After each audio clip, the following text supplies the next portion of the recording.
Hey guys, welcome to वेल्थदेखो.com। मेरा नाम है देव। सो गाइस, आज के इस वीडियो में हम लोग बात करने वाले हैं बेस्ट एसआईपी प्लान के बारे में जो 2023 के अंदर आप कंसिडर कर सकते हैं। वैसे इसके पहले भी हम लोगों ने एक वीडियो बनाया था, उसके अंदर भी सेम टॉपिक के ऊपर बात की थी, लेकिन वहां पर हम लोगों ने जो म्यूचुअल फंड को शॉर्टलिस्ट किया था वो केवल 10 साल के बेसिस पे किया था। यानी पिछले 10 सालों के अंदर जिसने भी हाईएस्ट एसआईपी के अंदर रिटर्न निकाल के दिए थे, हम लोगों ने उन्हीं म्यूचुअल फंड को सिंपली यहाँ पे शॉर्टलिस्टेड किया था। लेकिन आज के इस वीडियो में मैं क्या करने वाला हूँ, यहाँ पे मैं पिछले 20 सालों के कंपेयर करने वाला हूँ। पिछले 20 सालों के अंदर जिन भी म्यूचुअल फंड ने सबसे हाईएस्ट यहाँ पे एसआईपी के टर्म्स में रिटर्न निकाल के दिए हैं, उनको हम लोग यहाँ पे शॉर्टलिस्ट करने वाले हैं। तो उसमें से हम लोगों ने केवल 5 म्यूचुअल फंड को यहाँ पे सेलेक्ट किया है और सबसे इंटरेस्टिंग फैक्टर यहाँ पे ये निकल के आता है कि 5 में से जो 3 म्यूचुअल फंड है वो sectoral based basically mutual funds है और बाकी की जो 2 है वो मिड कैप फंड्स है।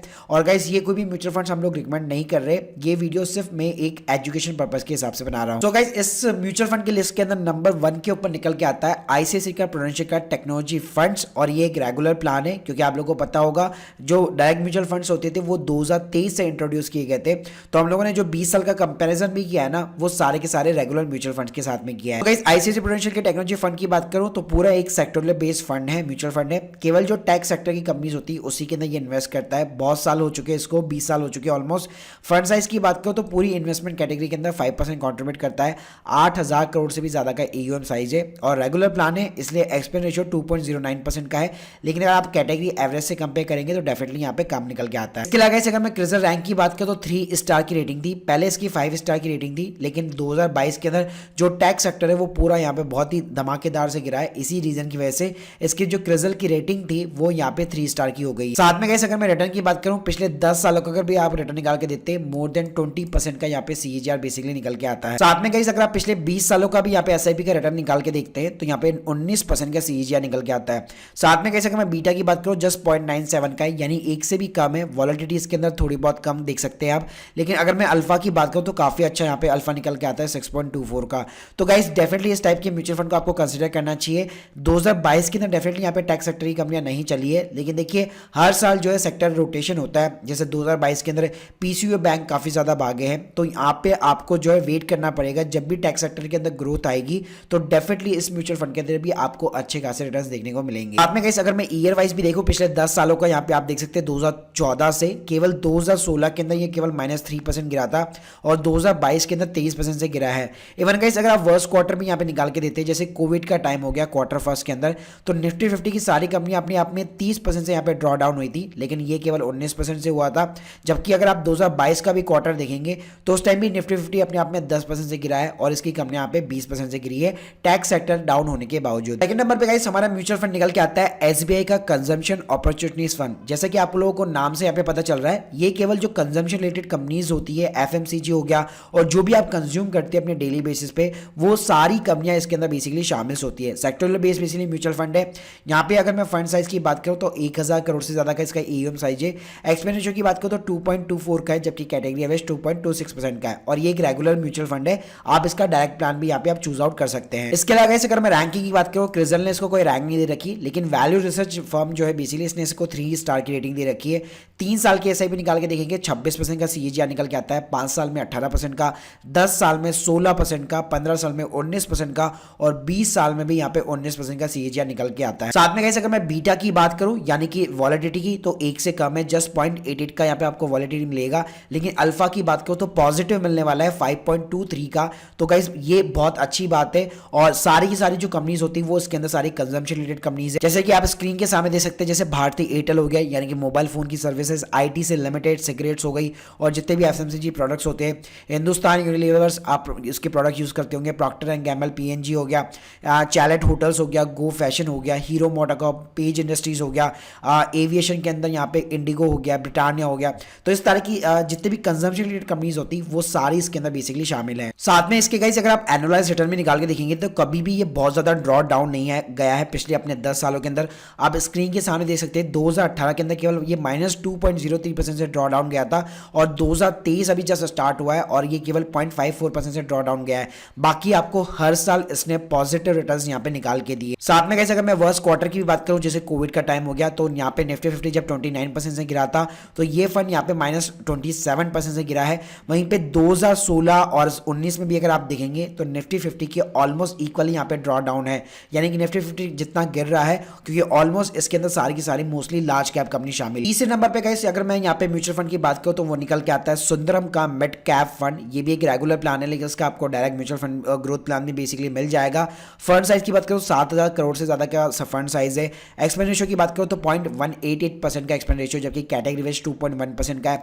क्रिजल ने इसको सिंपली 3 स्टार की रेटिंग दे रखी है और इस म्यूचुअल फंड को अगेन मैंने 20 ईयर्स के बेसिस पे यहाँ पे शॉर्टलिस्टेड किया हुआ है। रिटर्न्स की गाइस अगर मैं बात करूं तो पिछले यहाँ पे 10 साल के अंदर 14% का यहाँ पे सीएजीआर सिंपली निकल के आता है। अगर 15 साल का निकाल के आता है तो 15% का सीएजीआर निकल के आता है और 20 सालों के अंदर मोर देन 18% का सीएजीआर यहाँ पे निकल के आता है। गाइस अगर मैं वैल्यू रिसर्च फर्म की बात करूं तो उसने भी इसको यहाँ पे 2 स्टार की रेटिंग दे रखी है और बीटा इसका 0.96 का है, लेकिन अल्फा यहाँ पे आपको पॉजिटिव देखने को नहीं मिलेगा, क्योंकि रिसेंटली जो टाइम्स था 5 साल का 10 साल का, उसके अंदर ये म्यूचुअल फंड जो है बेसिकली आउटडेटेड हो चुका है, मतलब अपनी रैंकिंग यहाँ पे खो चुका है।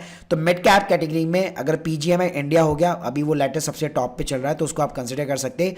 बाकी अगर आप 20 ईयर्स के एनालिसिस पे देखेंगे तो ये वाला म्यूचुअल फंड यहाँ पे सबसे हाईएस्ट एसआईपी के रिटर्न निकाल के दे रहा है। साथ में गाइस अगर मैं ईयरली वाइज बेसिकली रिटर्न्स की बात करूं तो 2018 में केवल ये -15% बेसिकली उस टाइम पे सबसे ज्यादा गिरा था। बाकी अगर आप देखेंगे 2019 के अंदर, 2023 के अंदर, 2022 के अंदर, तो ये ज्यादा बेसिकली नेगेटिव के अंदर रिटर्न इसने जनरेट नहीं किए।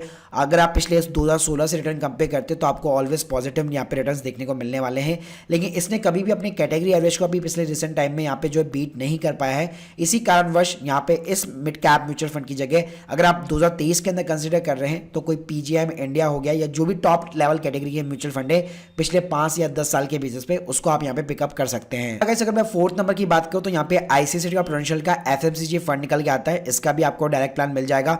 फंड साइज की बात करूँ 1170 करोड़ का यहाँ पे फंड साइज है, एक्सपेंडिचर 2.35 का है। जैसा कि आपको नाम से पता लग रहा है sectoral base basically mutual fund है और जितनी भी केवल एफएमसीजी रिलेटेड कंपनीज होती है उसके अंदर सिंपली ये निवेश करता है। क्रिजल ने इसको कोई भी रैंक नहीं दे रखी है। कंपनीज की बात करें तो उसके अंदर आपको ITC, HUL, Nestle, Dabur, Britannia, मतलब जितनी भी आप अपनी रोजमर्रा जिंदगी के अंदर प्रोडक्ट यूज करते हो ऑलमोस्ट सारी कंपनियों को इसने एक ही म्यूचुअल फंड के अंदर कवर कर रखा है और ये भी मेरा एक one of the best mutual fund है। रिटर्न्स की गाइस अगर मैं यहाँ पे बात करूं पिछले 3 साल के अंदर इसने 20% का सीजीआर निकाल के दिया है, 5 साल के अंदर 15% का, 10 साल के अंदर 14% का, 15 सालों में 16% का और 20 सालों के अंदर 18% का सीजीआर निकाल के दिया है। साथ में गाइस इसका बीटा अगर आप देखेंगे तो बहुत ही कम है, क्योंकि सारी एफएमसीजी रिलेटेड कंपनियां हैं तो वॉलेटिलिटी की तो बात ही नहीं आती है, बहुत ही कम वॉलेटिलिटी आपको मिलने वाली है, जस्ट 0.53। वहीं पे अल्फा की बात करूं तो अच्छा अल्फा मिल जाएगा 3.90 का। और गाइस अगर मैं ईयरली वाइज भी यहाँ पे रिटर्न निकाल के देता हूं तो भाई इसने कभी भी अपनी लाइफ के अंदर नेगेटिव रिटर्न निकाल के नहीं दिए। ऑलमोस्ट हर साल कुछ ना कुछ तो एटलीस्ट यहाँ पे पॉजिटिव यहाँ पे जरूर निकाल के दिया है। इवन 2023 में भी आप देख सकते हैं अभी जस्ट स्लाइटली ये ड्रॉ डाउन हुआ है, लेकिन यहाँ पे अगर आप ईयरली वाइज कंपेयर करेंगे तो कभी भी आपको नेगेटिव रिटर्न्स देखने को नहीं मिलेंगे 2014 से। वहीं पे गाइस अगर मैं वर्स्ट क्वार्टर की बात करूं, जैसे कोविड का टाइम हो गया जब 30% कंपनियां गिरी है, तो उस टाइम भी एफएमसीजी कंपनियां केवल 15% से गिरी थी और इसी रीजन की वजह से ये वाला जो म्यूचुअल फंड है वो ड्रॉ डाउन के अंदर भी यहाँ पे अपने आप को थोड़ा सा प्रोटेक्ट कर लेता है एफएमसीजी सेक्टर होने की वजह से। गाइस यहाँ पे लास्ट हमारा म्यूचुअल फंड निकल के आता है अगेन मिड कैप कैटेगरी के अंदर निप्पॉन इंडिया का ग्रोथ फंड प्लान। इसकी अगर मैं फंड साइज की बात करूँ काफी बड़ा मोटा फंड साइज है इसका, 13,000 करोड़ से भी ज्यादा का पैसा इसमें इन्वेस्ट हो रखा है। एक्सपेंस रेशियो 1.84% का है। क्रिजल ने इसको 5 स्टार की रेटिंग दे रखी है। जी हाँ, इसकी बात करूँ गाइस इसके अंदर मिड कैप 48% सबसे ज्यादा मिलने वाला है। एयू बैंक हो गया, वरुण बेवरेजेस जो पेप्सी वगैरह बनाती है, Cholamandalam financial, Max financial services, Dalmia Bharat हो गया, पावर फाइनेंस कॉर्पोरेशन लिमिटेड सरकारी कंपनी, तो ऐसे कई सारे आपको सेक्टर्स के अंदर मिक्स में देखने को मिल जाने वाले हैं। साथ में गाइस अगर मैं रिटर्न्स की बात करूं 3 साल का 25% का सीएजीआर है। वैल्यू रिसर्च ने भी इसको 4 स्टार की रेटिंग दे रखी है। 5 साल के अंदर एसआईपी का रिटर्न 20% का है, 10 साल के अंदर 17% का है, 15 साल के अंदर 15% का है और 20 साल के अंदर 18% से भी ज्यादा का सीएजीआर इसने निकाल के दिया है। साथ में गाइस अगर आप बीटा देखेंगे तो लो वॉलेटिलिटी आपको मिल जाएगा, 1 से कम मिलेगा और उसी के अगेंस्ट में अगर आप अल्फा वगैरह भी देखेंगे तो आपको 8.97 का अल्फा देखने को मिल जाता है, जो कि काफी अच्छा है। साथ में गाइस अगर मैं 2014 से इसके ईयरली वाइज रिटर्न की बात करूं तो केवल 2018 के अंदर केवल -11% का इसने नेगेटिव रिटर्न निकाल के दिया था। बाकी अभी तक कभी भी इसने नेगेटिव रिटर्न निकाल के नहीं दिया है। और अगर आप कैटेगरी एवरेज को भी यहाँ पे अपने आप में चेकआउट करेंगे तो आपको बहुत टाइम, मतलब मैक्सिमम टाइम आपको ऐसा देखने को मिलेगा जहां पे इसने कैटेगरी एवरेज को बेसिकली बीट किया है। तो गाइस ये थे हमारे टोटल 5 म्यूचुअल फंड। आईसीआईसीआई का प्रोडेंशियल टेक्नोलॉजी फंड हो गया, एसबीआई का कंजम्पशन अपॉर्चुनिटीज फंड हो गया, सुंदरम का मिड कैप फंड हो गया, आईसीआईसीआई का प्रोडेंशियल का एफएमसीजी फंड्स हो गया और निप्पॉन इंडिया का ग्रोथ फंड हो गया। और गाइस इन 5 फंड में से पर्सनली मैं भी यहाँ पे 2 फंड्स के अंदर इन्वेस्ट करता हूँ। प्लीज गैस लगाइए और कमेंट बॉक्स के अंदर बताइए वो कौन से 2 फंड यहाँ पे हो सकते हैं। So guys hope you like this video, please subscribe channel और हमारे टेलीग्राम चैनल को भी ज्वाइन करना मत भूलिएगा। मिलेगा। Thank you guys, thank you very much.